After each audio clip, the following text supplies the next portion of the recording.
Purrustada mingatza atera zait. Ezin jakin serio zebilen. Esan dezagun self-imitation bat dela. Bon, ezaizu asko igartzen, zeuk esan didazulako. Baina urduri jarri da. Eta argazki kameren lenteak eta gabonetako bolak eta ur burbuiak, batek daki zenbat asoziazio egin dituen tropelean. Ideia erabilgarriak, hobe apuntatu banitu.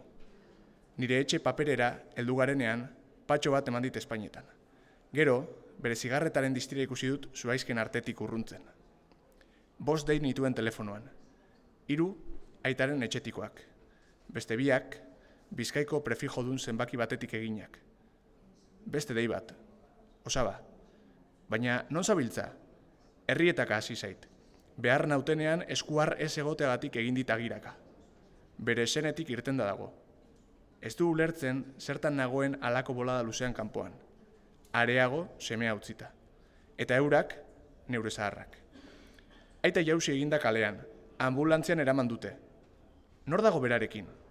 Nor? Inor ere ez. Neure burua gobernatzearekin nahikoa daukat nik. Arropa batzuk eta kuadernoa sartu ditut poltsa batean. Erremuskadaka, galdaka orantz abiatzeko. Janis ere hartu dut.